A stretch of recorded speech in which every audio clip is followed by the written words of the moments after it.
coming to you live from the San Francisco Bay Area. It's time for Zig in the Zone with Ralph Zig Tyko. Hey, how about that? What a wonderful intro.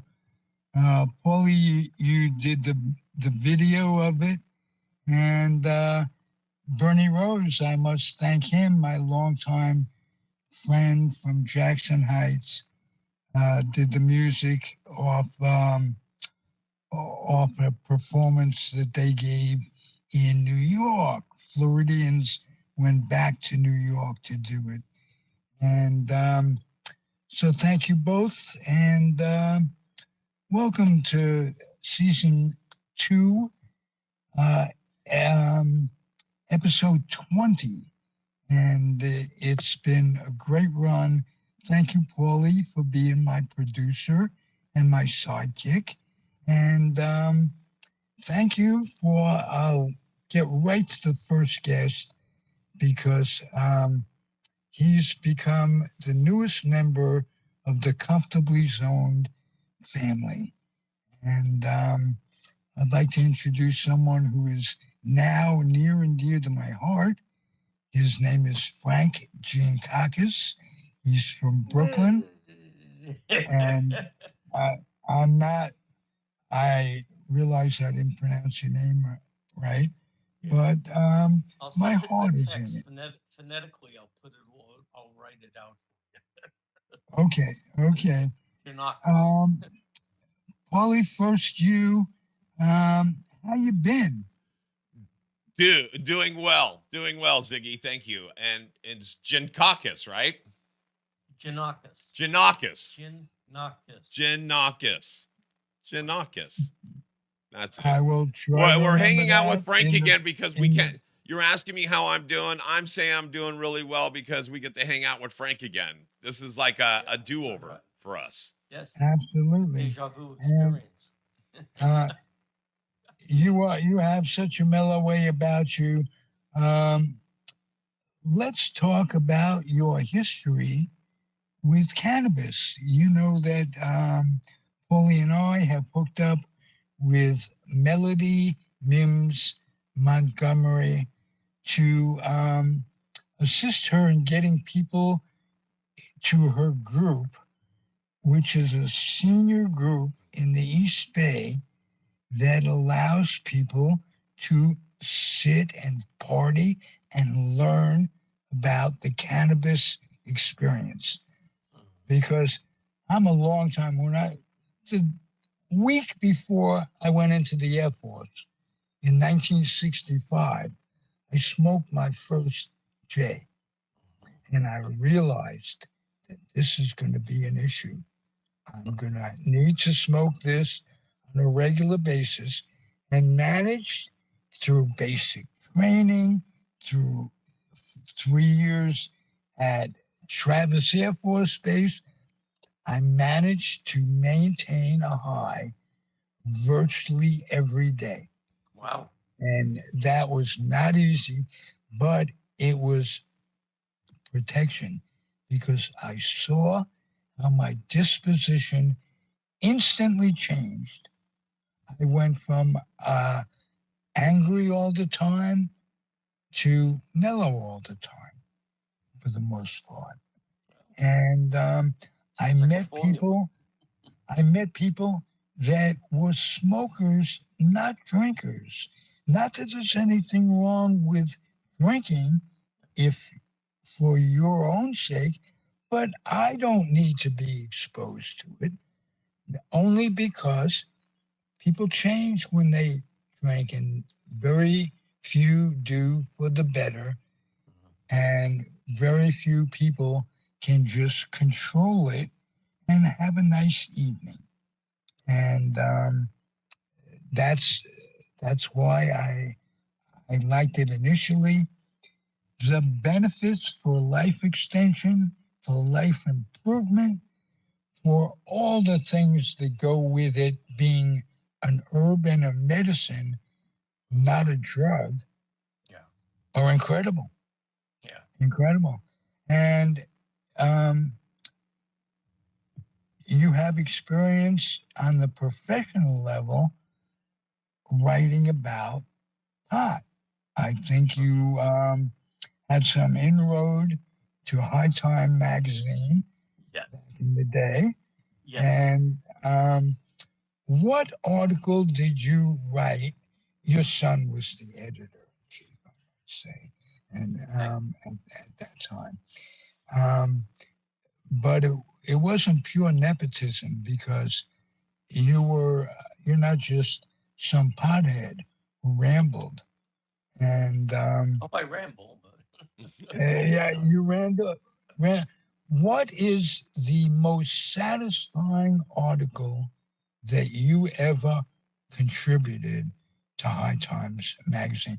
To you, satisfying to you. well, I mean, there were just so many. Uh, but like, there was one that I wound up writing about like all the power groups and their motives for trying to stop the legalization of marijuana. Uh, you know, they, I did it, about the police groups, the other lobbies that were out there. This is a while back, so like all the groups that I cited, I don't have like off the top of my head, but basically, like showing like where the impediments were to the legalization of the herb. Uh, I also wrote a article about hemp and like its usefulness as a plant for like all the things that it can and hopefully will do. Okay, the making of it could replace plastics, it could replace paper, you know, and what I wound up writing about was that like such industrial giants like DuPont and also a guy who was close to like your neck of the woods, Randolph Hearst, wound up like stopping uh, the legalization of the hemp and like its production because like they had a significant investment in the ingredients or products that make up their products. Like for instance, Randolph Hearst owned 30,000 acres of forestry, uh, and was going to look to that to basically be able to produce the paper. And he didn't want it the production of hemp to proceed. Uh, so I wrote articles about that.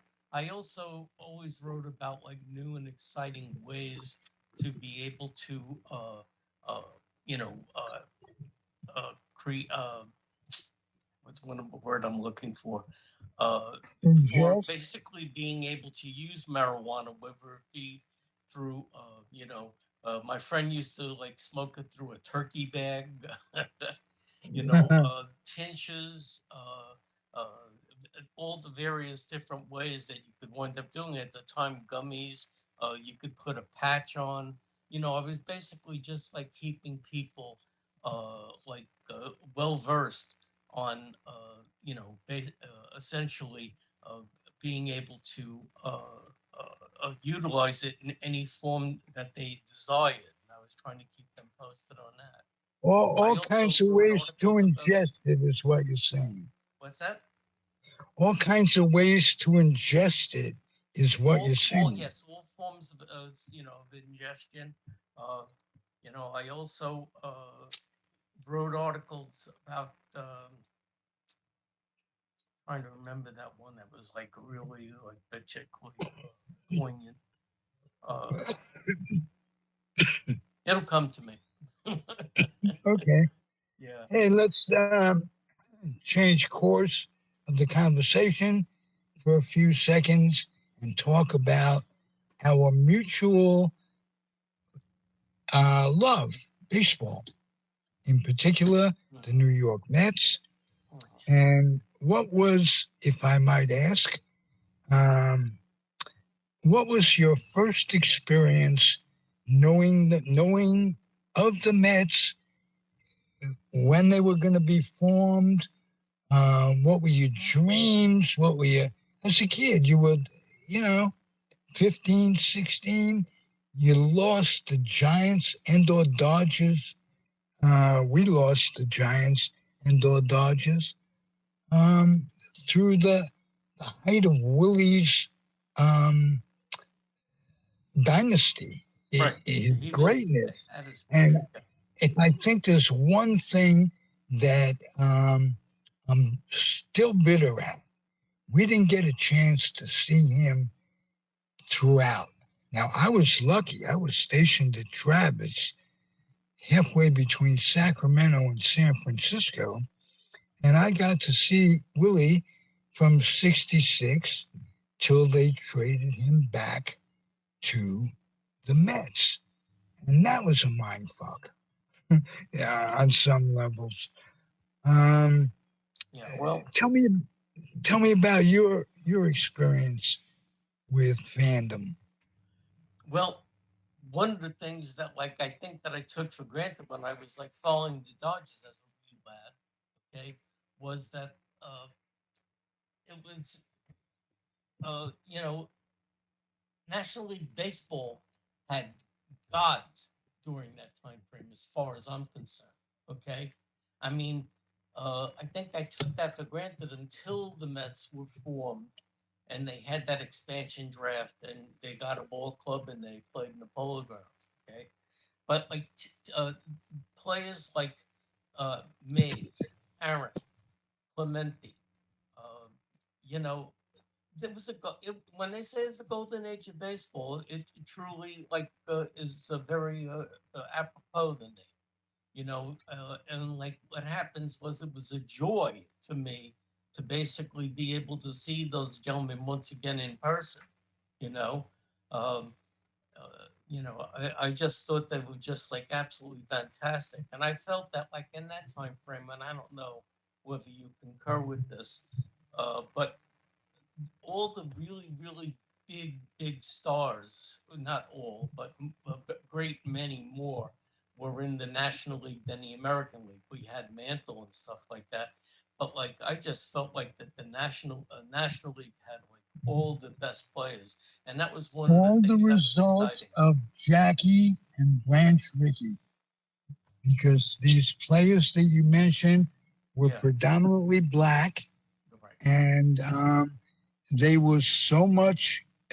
They added so much to the game that that's one of the reasons why it was such a big disappointment not having National League in our lives. It was a frustration, and Right.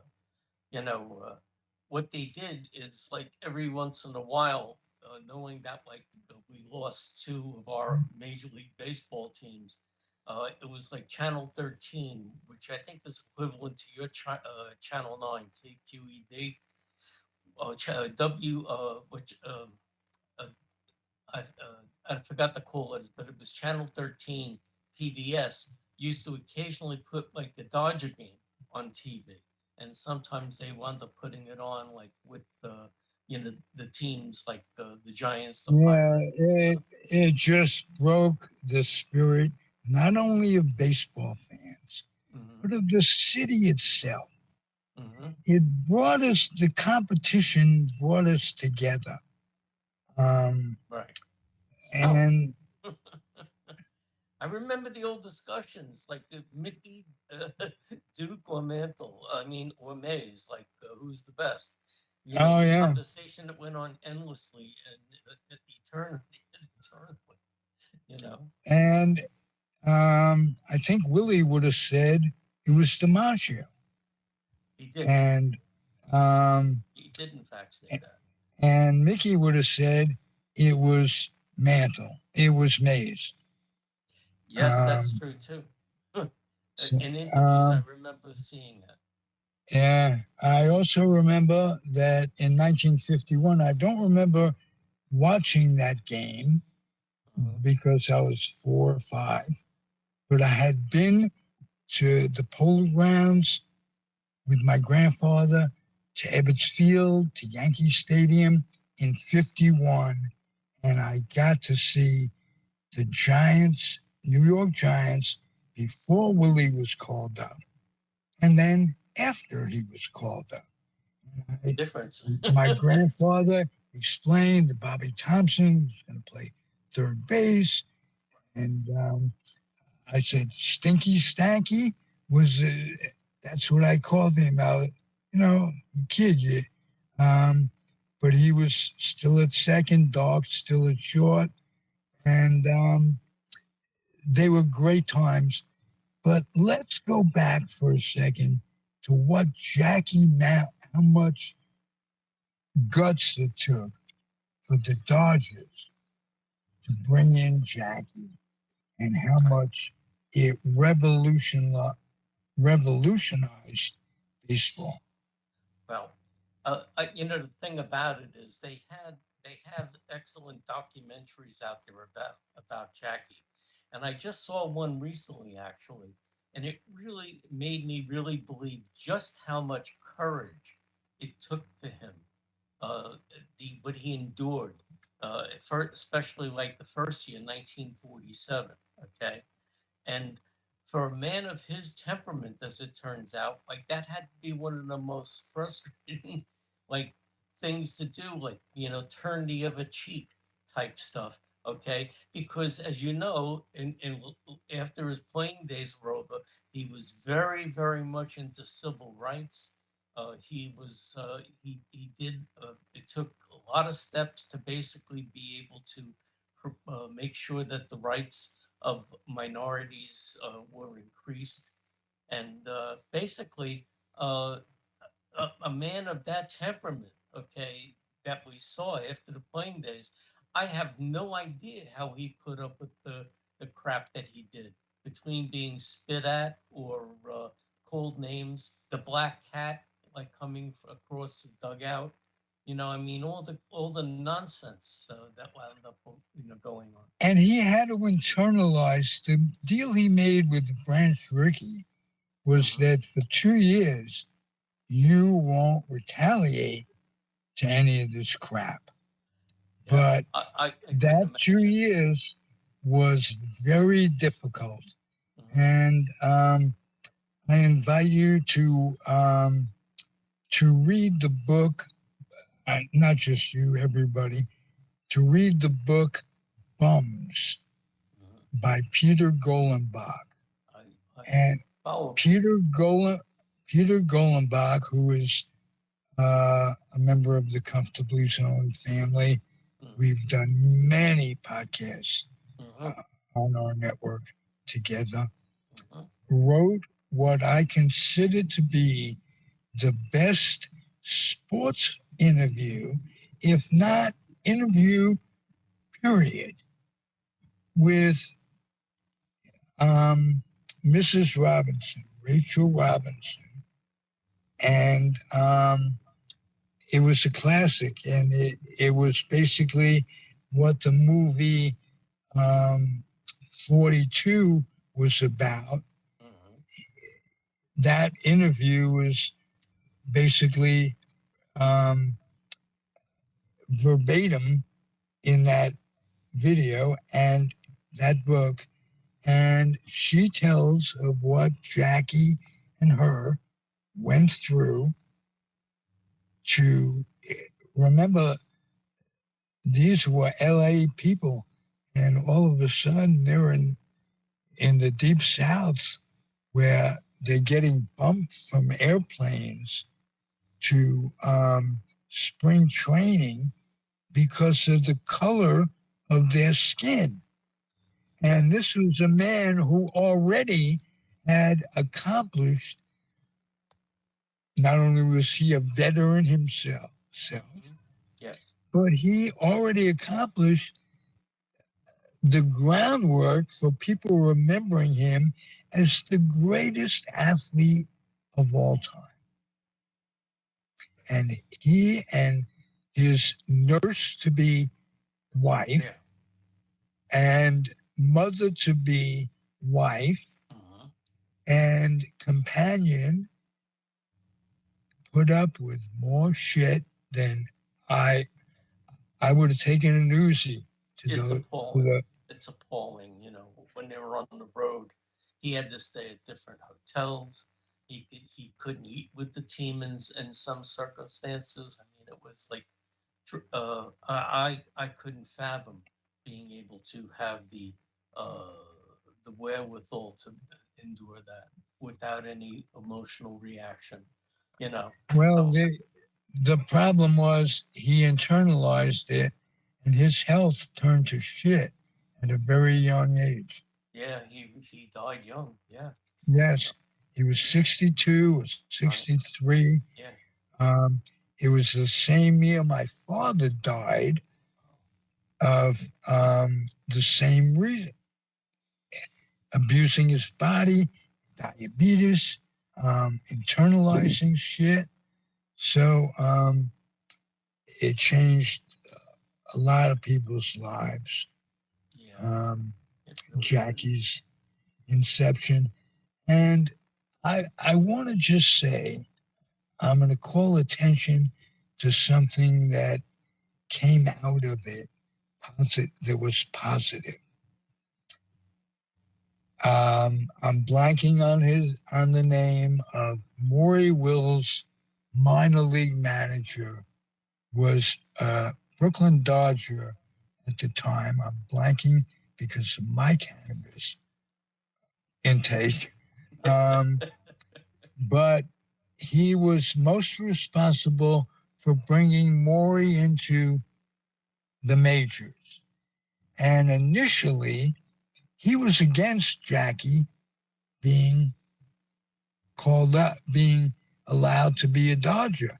And he signed some papers that made Branch Rickey react to, if you don't want to be here, just tell me, you're gone. But Jackie is here. It's not just an experiment. And Jackie is going to be a Brooklyn Dodger. So the two of them combined for one of the most heroic feats in American sociology. And no one but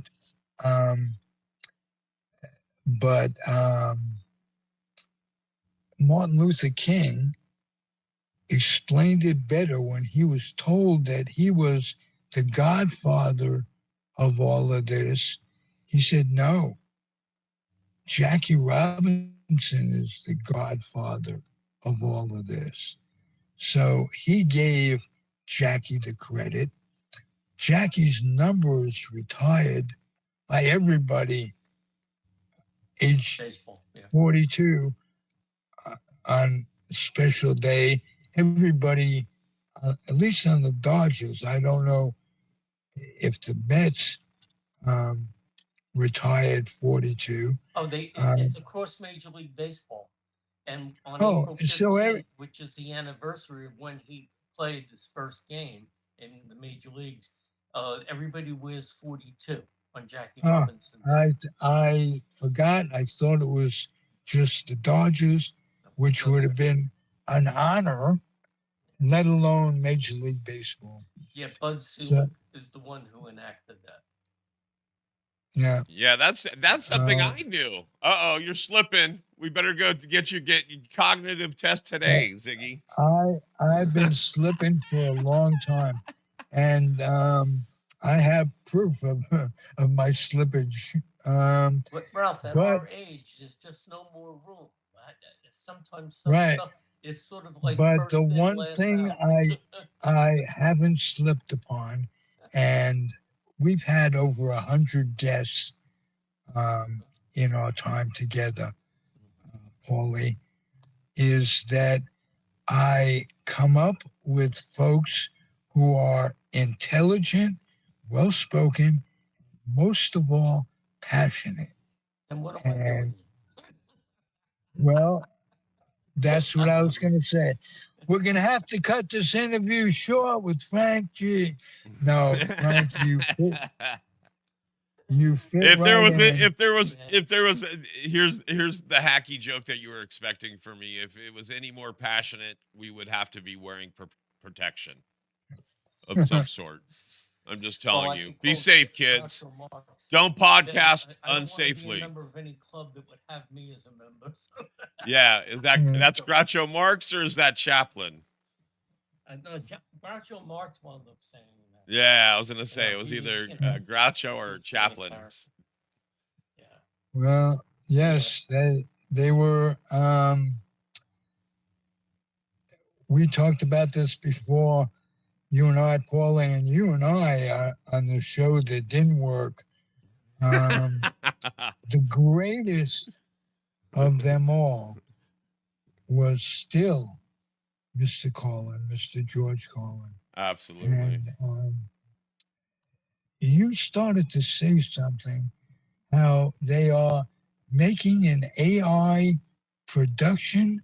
Yeah, so what they did, like, it was like, let me get the camera on me. So it was about a year ago that they stuck all of George Carlin's HBO specials in the AI blender or Vitamix or whatever you want to put it in, but they put in all his content into that. And it was two guys on a podcast. Matter of fact, it was two guys on a podcast that did this. And then they got a whole bunch of AI art, like a screen, like a slideshow presentation.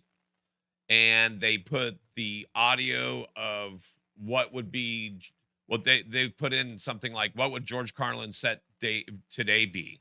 Because he passed, we said June 22nd, 2008. And you guys, you had thought it'd only been like 6 years. No, it's been nearly 20. It's been 18 or whatever it's been. And so they literally took all his specials, put it in the AI blender. It spat out something in a voice that was supposed to be his, or an AI bot of his. Matter of fact, in the beginning of the set, it even says, this is, I forget what the name it is. This is Snappy, the AI so-and-so. This is not George Carlin, but blah, blah, blah. And so on the original recording, it says that. But anyway, they literally put a slideshow together with an audio presentation that was spit out by AI, and it basically made a 1 hour George Carlin special. And his family, the Carlin estate, we'll just say the Carlin estate, actually went and sued these people and got them to either pull it, but by that time the damage had already been done, so to speak. It's already out there a million times. A million people have uploaded it to YouTube, so trying to get it off now. But anyway, so I went and listened to it because I wanted to listen to it. I wanted to hear how good the quality was, and what it was, what the content was, and if they were upset. And I listened to the first 25 minutes. I think it's pretty much what George would be saying. It even starts off with, "Sorry you haven't heard from me in so long. But, you know, I have a little excuse. I've been dead." And so it literally starts off with that, him opening up like that. And then he goes into religion and politics, and he's saying all the stuff we're all kind of thinking. And so the only thing I would say, it didn't sound like George Carlin, because you never could predict what Carlin would come up with.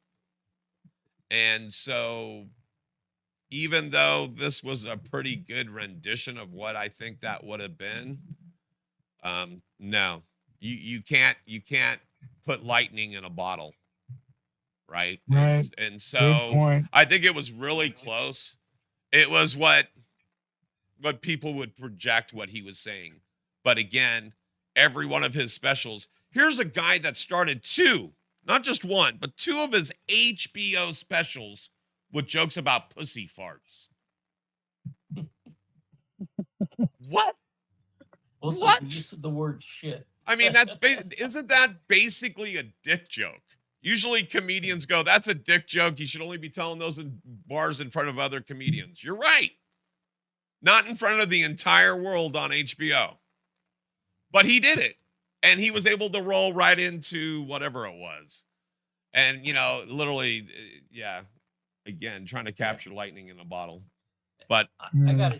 gotta tell you, when I saw the, I remember the original Saturday Night Live, the first episode, and he was the guest host and right. such, and he did 2 monologues, okay, and like you could tell that he was in torture because it was network television, and the censorship was like even much more stringent than we have today, for sure, and like he Oh, wasn't they able to took be him to himself, and you court. could They tell. said they sued him. They said he couldn't use certain words, and he stood up. Um, he was unbelievable. Yeah. Paulie, would you tell George a little bit about You mean tell Frank a little his bit about brother? George's brother, Patrick? Yes, yes. So It took me a while to get that out. yeah, it's okay. I felt you. We have this kind of telepathic thing, you Oh, and you I. knew what I was going to say. Yeah, I You knew what knew. you were gonna say. We Well, go who's ahead. No, George? wait, Frank. Go ahead, Frank. You want to say something? Frank. No, I had nothing. I'm just Nice, basically nice saying, who's going, George? Sig. Oh, Nice going, Sig. there you go. I got a story about George, if you want to hear it. Okay, I was in the 6th grade, and I'll make this as short as possible. It was like the end of the year, like in the end of May, and the school year was going to end in June, and we went on a school trip to the Bronx Zoo. Okay, I and finally we get to a water fountain, and I was a chubby little rascal, so I wasn't just like quick on my feet as the other lasses and lads. Okay, and I wound up being the last one to get to the water fountain. By the time I was thirsty before I got to the water fountain. By the time I got to the water fountain, I was really thirsty. And I wound up drinking and drinking and drinking and drinking. I drank so much and took so much time. I turned around. The rest of the class was gone. The rest of the class was gone. And like there were like 5 different paths. I couldn't find my class for nothing, right? Well, anyway, what happened was I finally gave up on trying to find the class, okay? And what happened was I went to a cop, okay? Now this is a sign of the times. I'm like a 10-year-old kid, or maybe 11, and I go to the cop and I wind up saying I was with my class here. I lost them. I need to get home, and he gave me 15 cents for a token. Okay, this dates me, of course, 15 cents. And he wound up like giving it to me, and he told me like when the train comes, look for a big D in the window, and that's the train you take, and you take it to Avenue J, okay, and that's what happened. And what my teacher, who was a real schlemazel, okay, he used to like to call me George just to break my chops, okay, and he wound up like counting, and he noticed that old George wasn't in the school bus. So they looked, and meanwhile, I got on the train, I got home. I beat the school bus home. I was home already when this teacher, white as a ghost, went up to tell my father that he wound up losing me in the Bronx Zoo, right? And he said, "What are you talking about? He's in his room." And that was the whole thing. And he wrote in my book when I graduated, "Dear George, please do not get lost in the journey through life." So that was my George joke. But like anyway, I made him look like a total doofus. And it was really ridiculous. Right. That's my George joke. Not difficult to do with the New York City Education Department at that time. Yeah, and it's not getting any better. But you know what? If you compare it to the education system of today, yeah, whoa. We learned civics, we learned manners, we learned vocabulary, spelling, we also handwriting. learned some home skills. Absolutely. Shop class, home economics. I mean, they were things that were prominent. I don't think they have them now. Or shop, or some skills that you might be able to use, or determine that it wasn't for you.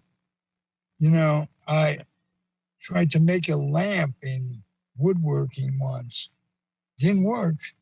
And so I didn't pursue woodworking. Yeah, I don't have great skills. I'm not very handy. Yeah. So it's one of those things that got away. All right, guys, I'm going to break this up for just a second. We're going to go into a commercial break. We'll be right back after this.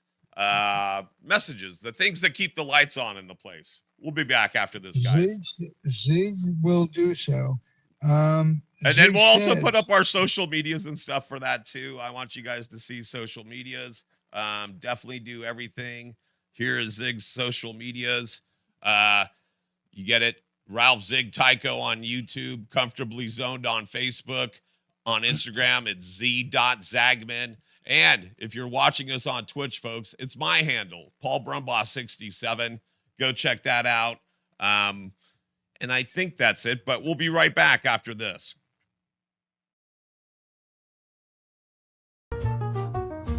La Frestine for a life so bright. Bridges, fine lines, brings your skin to life. With herbs from the east, a blend so pure. Stay youthful, feel great, of that we're sure. La Frestine, the essence of youth. Sophisticated style, elegance and truth. Raise a glass to health, to joy, to life. La Frestine, your youthful delight.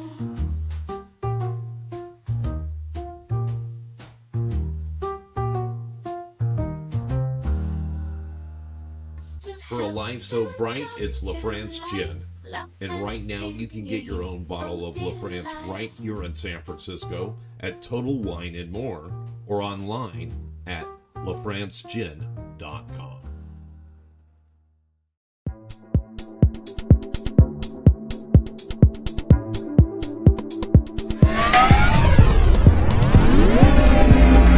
Monday 1 to 3 p.m. Junkyard Rat.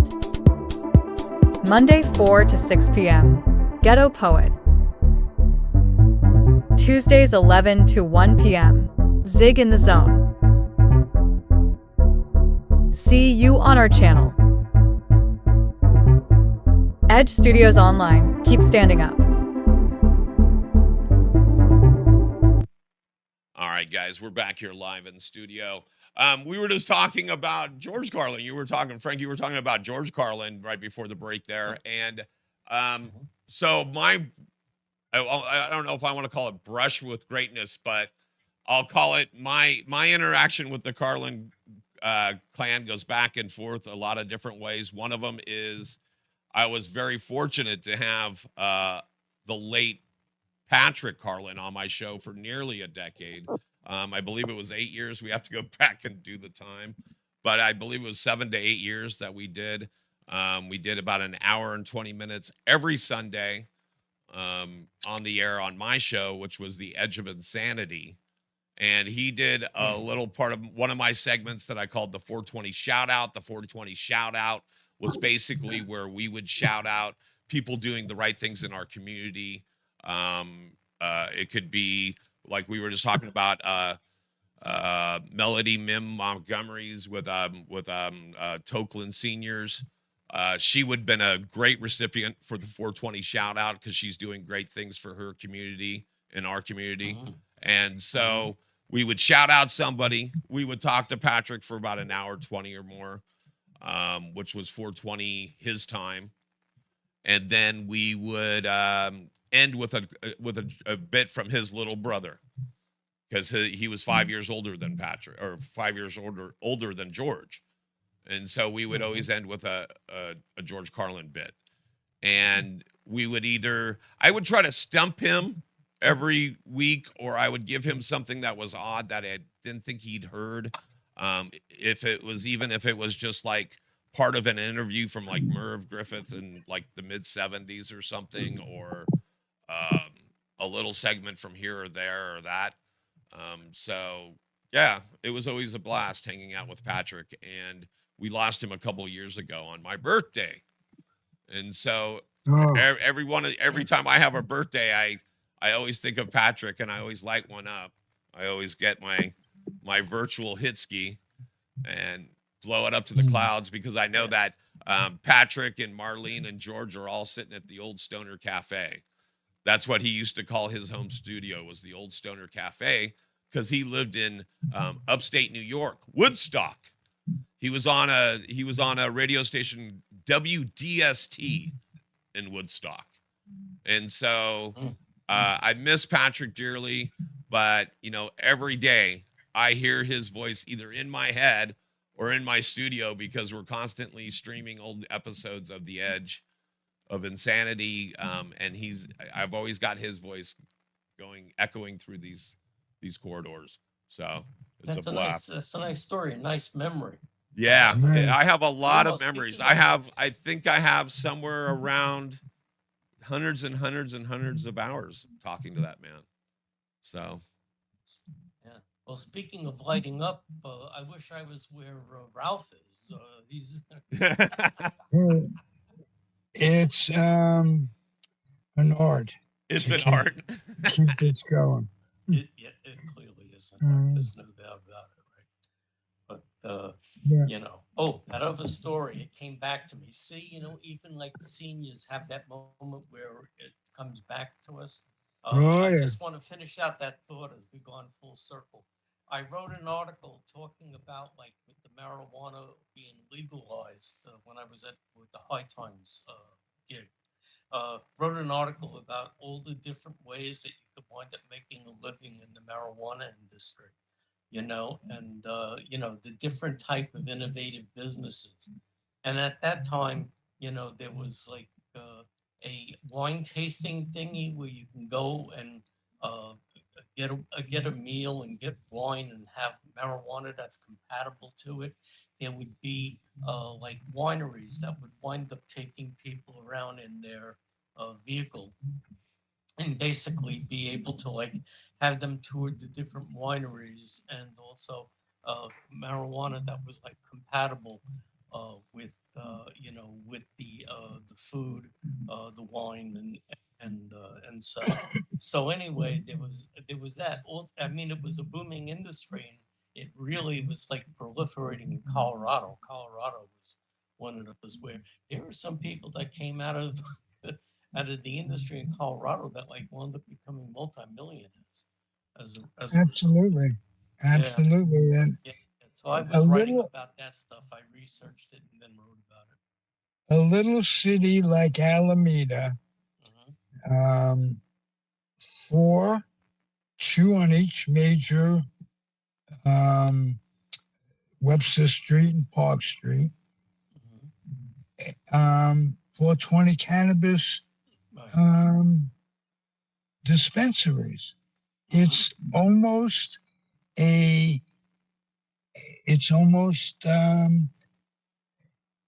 too much in the sense that, and I'll tell you why it's too much, because they're losing business again, because the market is so flooded that they're losing business, and that's a good thing, to the old dealer on the street. Can sell as cheap as it is to buy cannabis in a club nowadays. It's much more cheap on the street. And depending on what your needs are, at least it's an option. Getting back to when we were smoking heavily and earning the money to pay for it, I remember paying $4.50 an ounce, and I smoked just as much then as I smoke now. Money was much more of an issue, and why? Because of impending legalization. But you know what? When the powers that be in government saw that there was money to be made for them, they stopped being against it. Well, And yeah, the states, yes. Alameda is a good example. We had a pipe for years.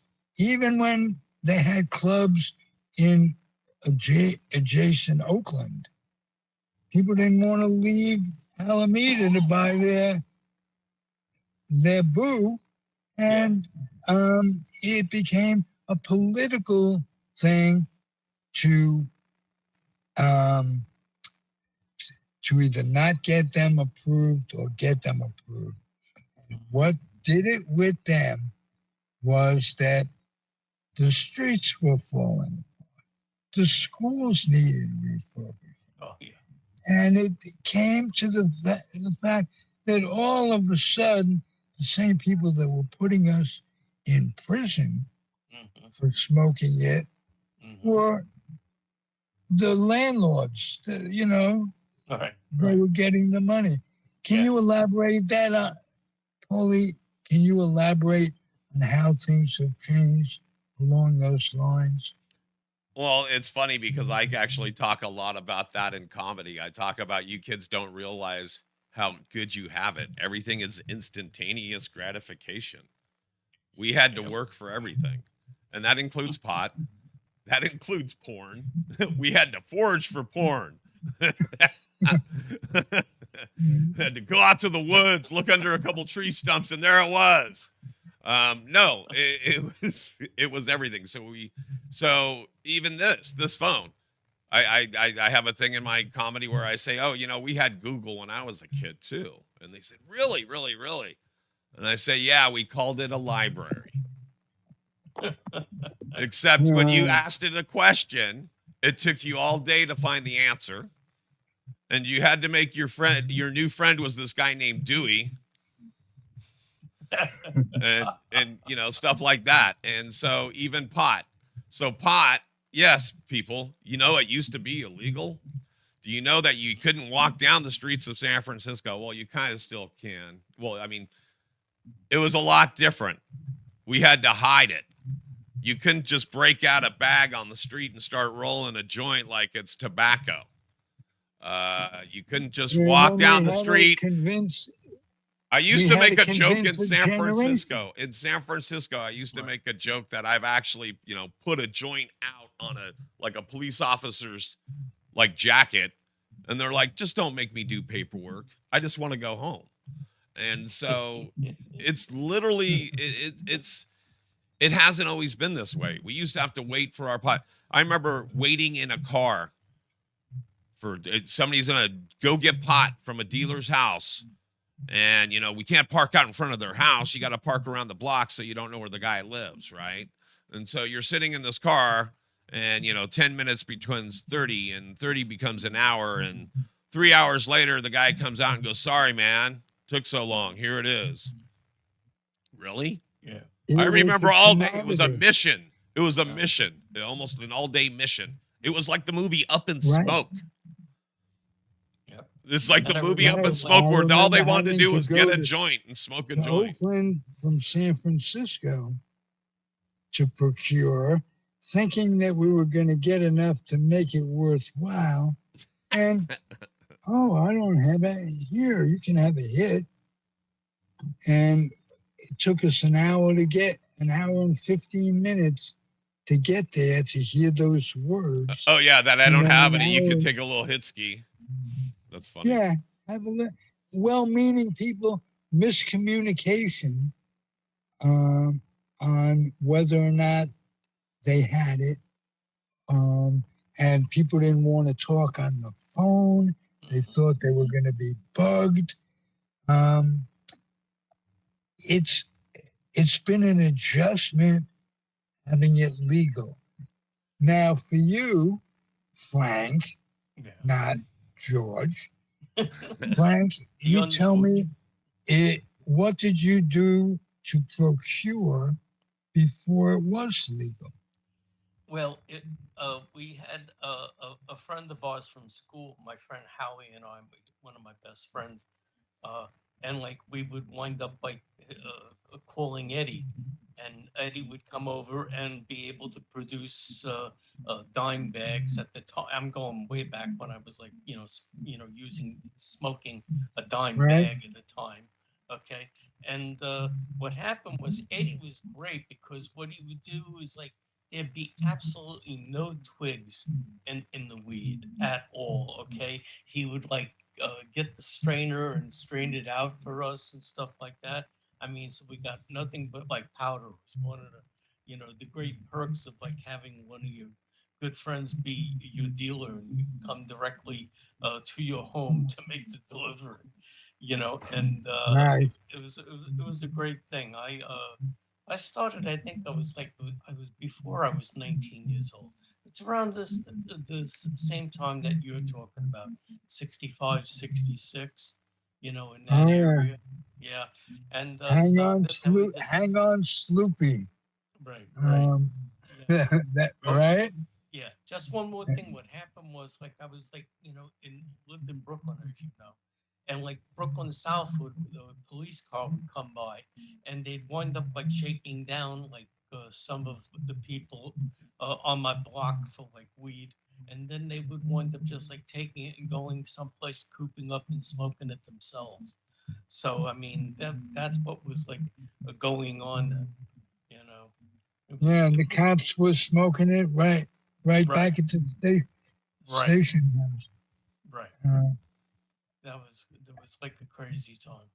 You know, you I know, I was very lucky. I never got caught. My friend got caught, and at the time they said you either go to jail or you join the army, and he joined the army. That goes. Maybe that was a New York thing that they did in the courts, but that's what happened. You know. right? I could remember taking the Greyhound bus several times back to Florida from California Hmm. and getting off and sneaking a hit ski. Well, there was this little horseshoe entrance, and I'm walking around, and all of a sudden, there's a cop car comes in, and I'm between hits. And Hmm. I held that fucker in for 20 minutes. It was How in the hell did you Alabama. answer any of their questions? Did they question you? No, it just, but Oh. they had their window down, and it was a hot summer night in Alabama, and they're slowly driving Alabama. through, and I'm waiting to get back on the bus, and I took a hit. Oh, I don't remember exhaling. Well, and Yeah. nowadays, so here, let's go full circle. And nowadays, people are smoking vape pens, and you don't know if it's Oh, tobacco or if it's absolutely. cannabis. Absolutely. And so I've Right. seen where these kids have these ones that look like the size of a cigarette pack, and they puff on them, and there's so much smoke that comes out of them. It's Yeah. it's it's like, oh my gosh, what are they doing? Well, that's when it's tobacco. When you only see Right. like somebody do like what we do, we have the little pens because they're strong, right? And so if you're taking Oh, a they little are. hit, you puff one little puff of smoke and people go, "Up, that must be pot. Right. That must be pot," Well, because it's actually, only a no, little bit. they If don't. all this big huge cloud was coming out and it smelled like mango, you'd be like, "Oh, it's tobacco." Oh, Yeah, okay. that's that's true. Maybe they do think it's pot, but fuck them if they can't get What the did they say? joke. It's more for Well, us. well said, Ralph. Well said. Yeah. He's such a poet. He's such a poet. He really is. Oh yeah, it's gotten me where I am today. So we're getting Oh close, yeah. guys, because I can tell we've been the atmosphere and the gods have been good to us because your mic is only just starting to crinkle a little bit, Ralphie, which is great. Okay. We're only Till I about open the door to keep it nice and cool in here because too, we got about 5 minutes left in the hour, so that's pretty good. We're and looking there's good. no echo, right? No echo, echo, echo, echo, echo. Okay, that proves again that there is a God. There is a And God. what you guys were talking about with me about the higher power doesn't have to be the traditional higher power that we hear about in the 12-step program. That can be eliminated. One can be their own higher power in determining whether they're going to quit, whether they're going to work, whether they're going to do things. It isn't some wishful thinking. One controls it for themselves. And that's what I was going to talk about. I joke about the higher power. If you're a narcissist, you think you're the higher power. You don't have No any problem. problem. They gotta I pay. could do that. I could do that. And honestly, Pauly and I have talked about this. Comedians, performers, we all have narcissistic tendencies. Me, just more than most. But At the top of the narcissist food chain. Yeah. Well, where do you land on the narcissist food chain? How many rungs below the Cheeto imposter? There we go. Well, considerably less a narcissist than the president of the United States and all of the Republicans who support him, because it's for narcissistic reasons, to stay in office themselves, to get the wealth and riches of being a politician.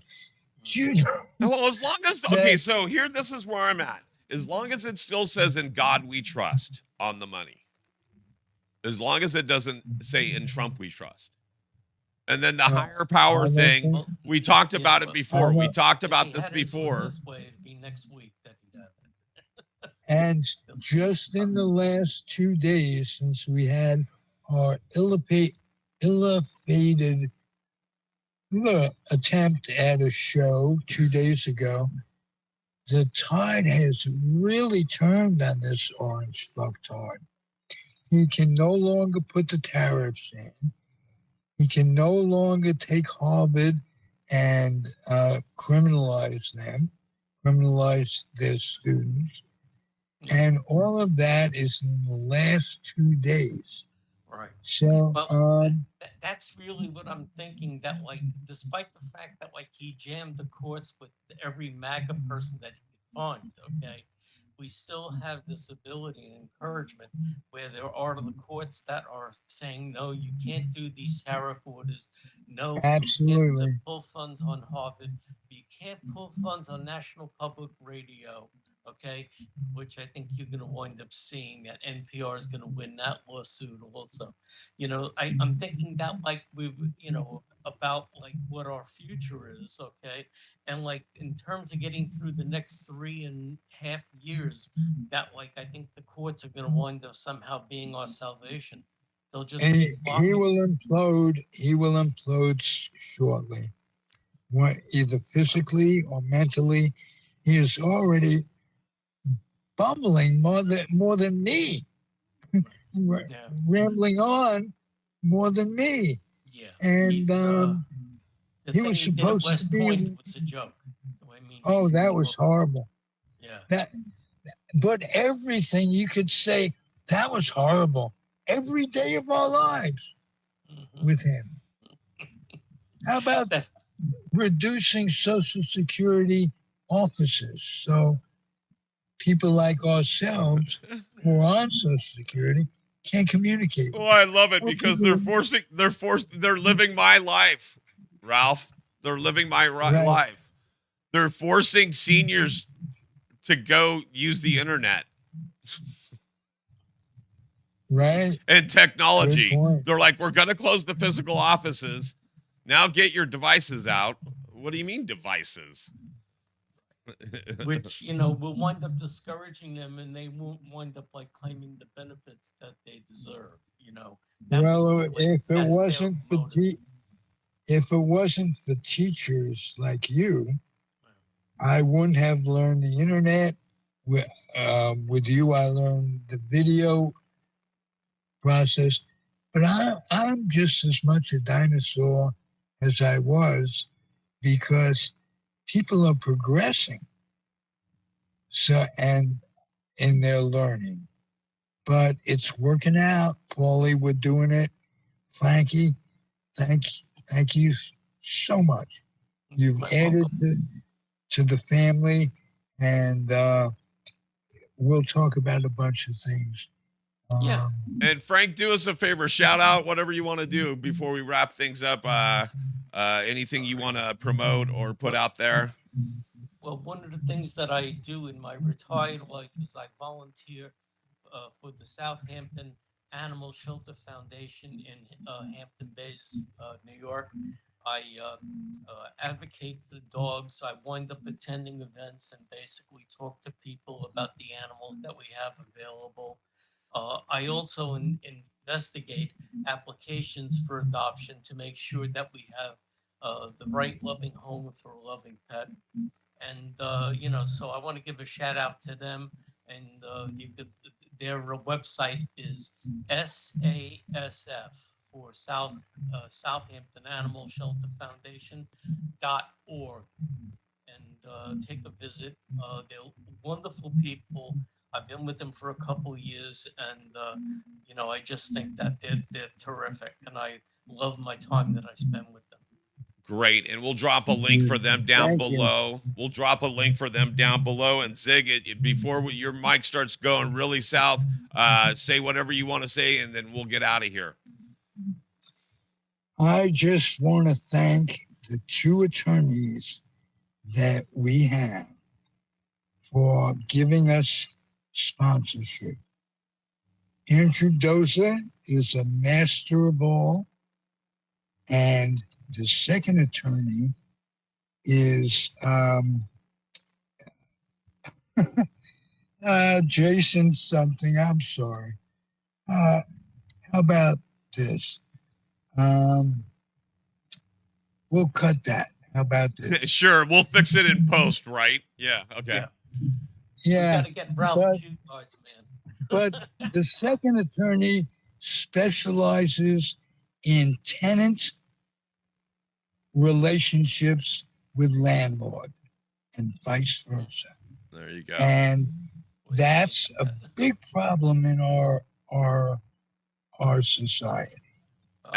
See what's going on in Manhattan, New York, all of New York City for that matter. Right. Every city. Yeah. So and actually that gives me a great segue to get us out of here. You guys, don't forget, Ziggy always says, give to your local Head Start program. That's right. Collect some books at your home. Bring them to your local Head Start programs that help people get ready and succeed in school and in life. Don't forget your local Head Start programs. Also, here's all the stuff to follow Ziggy on. This is where you got him. There's the YouTube, the Facebook, the Instagram, and that's over on Twitch. Thank you guys very much for doing what you do. Thanks, Zig. I'm going to get us out of here in true fashion. We out, buddy. Thank you, gentlemen. Great having you. Absolutely. All right, guys. We'll see ya.